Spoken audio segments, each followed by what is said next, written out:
Thank you all for joining us. Congressman Matt Gaetz, I just want to thank Administrator Gaynor and Director Moskowitz for coming and really giving so much attention to the great team that we've got here in Escambia County working to respond to this disaster. What we've seen is that each of these unique weather events has a unique set of challenges. And with a windstorm event, it is very apparent to see the damage that the community encounters and that we have to work our way through. With a water event, with a flooding event, like we've seen from Hurricane Sally, some of the impacts are not as easily apparent. And so we are asking our residents, our citizens, to document the damage that you have to ensure that we are able to get a full assessment and that we're able to have our entire team work together to meet the needs of the community. We also want to thank the many guardsmen and women who have been throughout Escambia, Santa Rosa, the counties, working to ensure that our citizens are able to access ice and water and food. We've given out many MREs today. We were able to get additional supplies to several of those pods, and in cooperation with Mayor Robinson and with the state, we're looking to set up additional pods for those who are impacted by extended power outages. We received notice today from Gulf Power that they are actively working to restore power, and Tuesday has been identified as a day where we'll really see a lot of progress between now and then to ensure that we're as close to full power as we can get. And we're working now to ascertain what communities will see those extended absences of power so that we can deploy the meal resources and the water and ice resources to those places. The Escambia County team has been very effective at assessing damage. We're now working with FEMA to ensure that we get the adequate declarations that are accurate so that we're able to obtain the assistance with the federal government, the state, and our local government working in concert. Again, this has been remarkable to have the FEMA administrator here and Director Moskowitz here as well, and now I want to hand it over to Director Moskowitz for his report. Congressman, thank you, and thank you for your assistance in this. Obviously, your commitment to the area is well.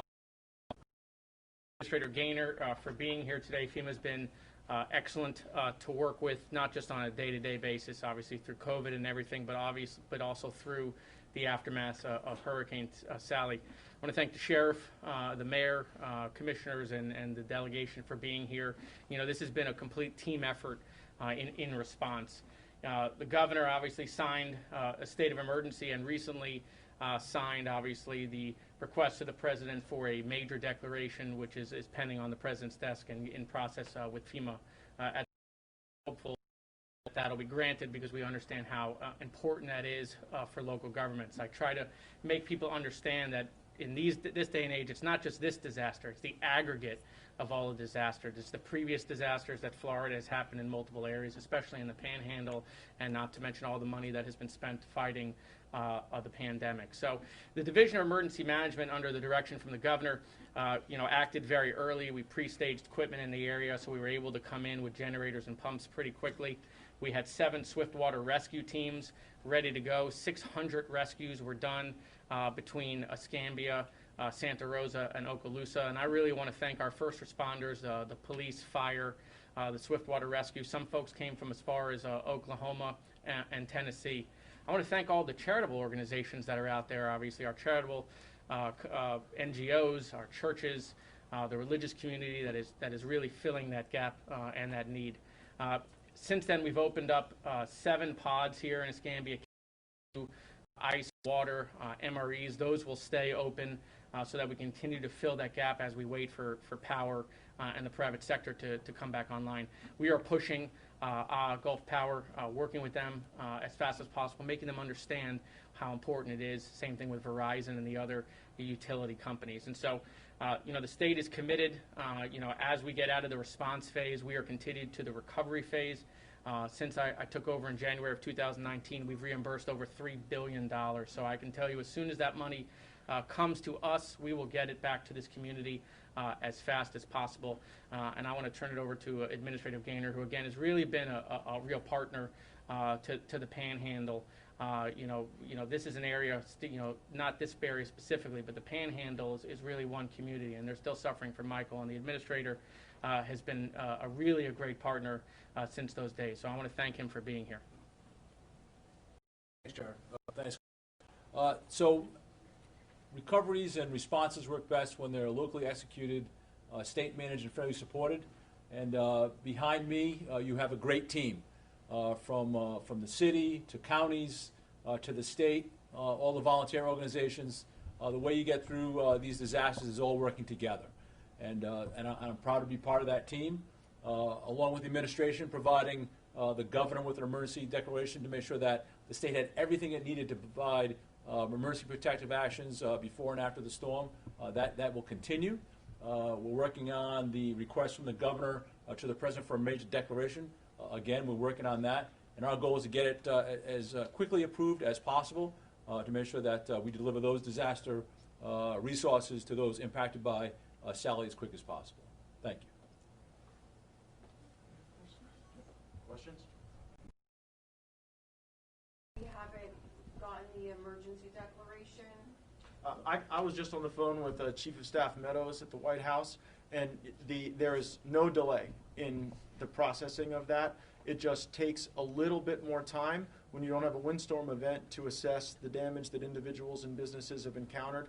But it is absolutely my expectation, after talking with the White House moments ago, that will be forthcoming, and then that will unlock, whether it's the individual assistance, the business assistance, those types of things that are in the toolbox pending the completion of that process. But I don't expect it to, drag on. I think we're going to see action this coming week. Secretary Moskowitz, thank you for doing Brownsville and Wedgwood for us so quickly. I think that made a huge difference to the community. Is there any way we can get ice to the other distribution sites? We only have 2 that have ice, and those are the ones that you and Commissioner May were able to work out. Yeah, ice is coming to all 7 locations, and we'll continue to backfill that ice. Obviously, you got resources. So, yeah, well, we're committed on the ice to the pods, and we're also going to discuss opening up some additional pods in some areas. Yeah, because we're hearing that some of them were overwhelmed, particularly on the west side of town. Yeah, no, we were out there. We saw that. So as soon as we saw that, we got on the phone and made sure that we were replenishing supplies as fast as they were leaving, but also bringing additional commodities to the area. Thank you. Rick, we're talking about bringing one on to Woodland Heights for dealing with some of that. Pensacola Village, I know, doesn't have power, and I know there are some issues there. So in the meeting we just had, the director was very gracious to work with us, as he said, on new sites. I think Woodland Heights is going to be one of them, and looking to bring some tarps to that area as well. We may have had some damage to local infrastructure due to, the barges from a local contractor. Does the fact that it was not necessarily direct damage from the storm, does that affect even the funding or resources, or is that something you can speak to? Yeah, I hadn't heard about the barges. I'm just kidding.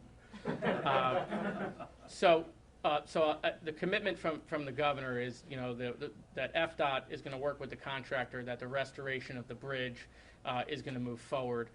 As far as, how that will all get paid, whether that will be something that we seek reimbursement on, whether that will be insurance proceeds, whether that will wind up in litigation, that is all to obviously be determined. Obviously, when it comes to reimbursement, if there are other ways that money can be recouped, then we'll look at that, of course. But that is not going to impede the progress that needs to be made on the bridge. Sheriff Morgan, we've heard, that several of the sites were overwhelmed today. Traffic was an issue. Could you give us a report on that? That is correct. We had to respond to 2 sites, actually in the north part of the county. And what we're seeing, Rick, is an obvious frustration. We're past the 72 hours, Right. and we ask everybody to be prepared for the first 72. And so our public, rightly expects us to be able to respond after that 3-day rule. And so it was a little bit of a delay getting from the state, getting the pod set up in some of the locations, et cetera. And to be quite honest with you, I think the National Guard got caught. We were there. The call for assistance came out, and we responded. Order was quickly restored. We found in those situations, as long as it is orderly, meaning, get your barricades set up, get your cones out, get the people set up to do the distribution. As long as you give the impression of orderliness, so will the public. They will respond in kind. So I really wouldn't call it much of an issue. It was more of a blip on the radar that they got over. I don't think they were expecting that many people to show up that quickly, and that's really what they had to deal with. Thank you. Sheriff, since you're there, like, have you been able to access like all corners of the community? Are there still any pockets that are inaccessible or areas y'all haven't been able? We're everywhere, and again, while I'd like to take full credit for that, we're working with the PPD, National Guard, all of our county partners from emergency management, the Swift Boat Rescue folks, etc. But no, we've got all four corners covered at this time. We're doing a lot of calls for service now for health and welfare checks.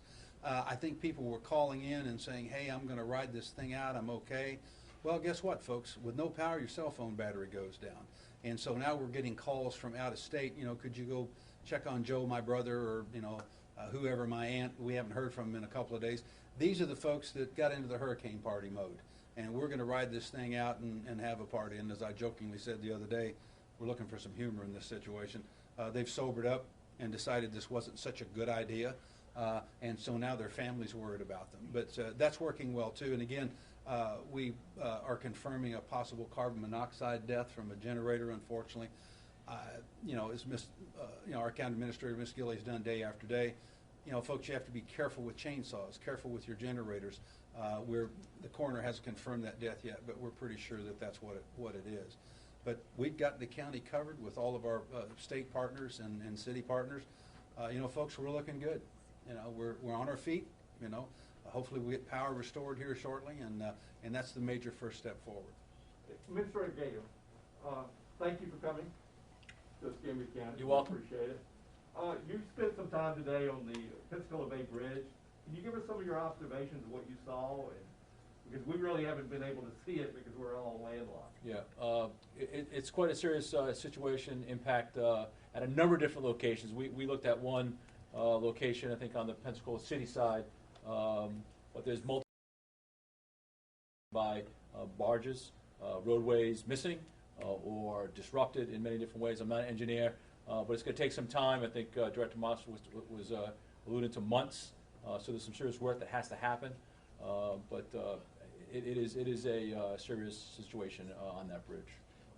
I would add, Rick, that the DOT officials there shared that there is still settling that is going on with some of the spans and with some of the pilings.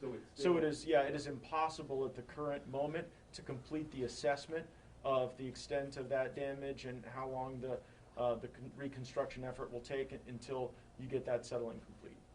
Matt, you've traveled across the entire district.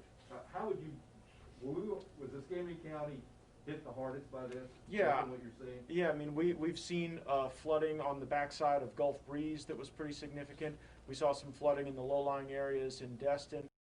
Here, of the storm surge and the flooding created a backup that we didn't see as much to the east, because as the water built up, there was no outflow, and you got a little bit more of that into Choctawhatchee Bay than you got into Pensacola Bay. Do you guys have a ballpark estimate of how many people have received help so far out of those pods? We won't have that till this evening. And has there been any shortage of supplies, or has everybody who's been there been able to get what they needed?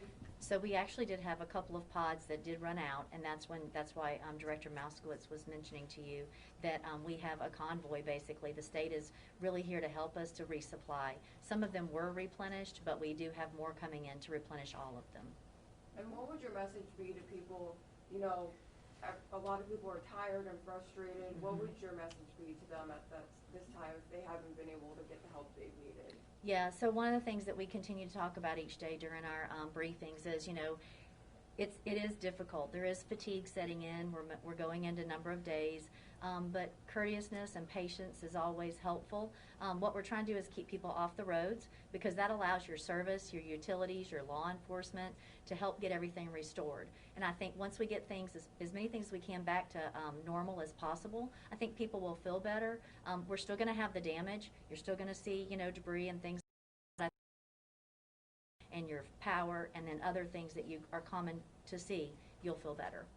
But please be safe, and please do not put your generators in an area that does not have clear ventilation. We have to to remove a generator from a multi-residence facility. It was dangerous. So thankfully, it got resolved, but we just can't impress this upon you enough. Even the administrator said that he has continually seen that post-event fatalities tend to be substantial. So, What's the name of that facility? I'm not at liberty to say at this moment, but I'll be more than happy to get it to you. Okay. Sheriff Morgan, how has, I guess the curfews, how has that been working out, and have you guys had to issue any citations? Curfew's working well. We just run the data today. We've had almost 100 contacts for people out and about that should not have been out and about. And again, I want to emphasize to the county, we're not on a lockdown. We've told our officers to be very reasonable in contact with citizens. You know, verify why you're outside in a courteous way. Are you going to work, from work? You know, ask some basic questions. Of course, very few people now that we've changed the time from midnight to 6 a.m. are going to be out, you know, at midnight going to work, if you will. Even those who are shift workers, I mean, they tend to be there before 12 o'clock. But yeah, it's significant. We found, and we get calls from citizens, you know, that there are groups of people wandering around in their neighborhood. And so we ran the numbers today. We've had 100 contacts since the curfew went in, and so it's working. I can tell you we get calls from citizens also thanking the officers for being out there. We've got power they can't leave because remember, when they left and evacuated, they didn't take their guns and their jewelry with them. That unfortunately was left in the homes. So you have people sleeping in homes without any power. Thank God the weather's changed. And again, they're vulnerable. They have no lights, you know, etc. And they've told us to hear law enforcement patrolling the area, you know, makes them feel real secure. And so we'll continue with that until we get power restored and there's some sort of semblance of normalcy comes back to our county. We've had no confrontations because of the curfew. That's a good thing. Reports of looting? Yes, we've had some looting on the west side. Gulf Breeze reported some looting 2 days ago. Again, it's minimal, like on the beaches, etc. I mean, we've got a heavy and massive patrol. Of course, that's a much more confined area out in Perdido Key. But, you know, you can't forget Mayfair, Montclair, Inslee, you know, and up in the north end of the county, you know, in the Cantonment-Leno area. You know, there's people up there that's homes are damaged too that they're not in. So we've got to make sure that we are consistent in our actions throughout. Everybody pays for law enforcement protection and everybody gets law enforcement protection. And those cases of looting, were they at people's homes Yes, or businesses? homes. Okay. Commissioner May. Thank you all so much. Commissioner May, I'm sorry, go ahead. Yeah, sorry, we'll do one more question if you want. Commissioner May, you were at Brownsville most of the day today. Can you kind of talk to us about what you saw at Brownsville and how the distribution? Well, first, let me just say, you know, a quick phone call to Congressman Gates made a big difference, and Director Moskowitz and FEMA has all been here today, Rick, and it's just been a great collaboration. And Matt, I'm very grateful for y'all being here. And we saw there a lot of people who were in need, who needed resources, got the resources that they needed. I've been at 3 sites today, Rick, and the lines are still coming. People are still needing ice, they're still needing water, and because of Matt and the state, we've been able to deliver those services. All right, you also, have you been to Forest Creek Apartments? What's Yes. going on there? Well, there was a feeding out there early today. Unfortunately, that's a repetitive flooding situation that obviously, you know, there's been a great partnership with FEMA in addressing it. I think that the citizens there are hurting. The opportunity, not my district, but there's going to have to be a lot of more resources provided there to help the situation that's occurring out there, Rick. Thank you. Thank you all very much.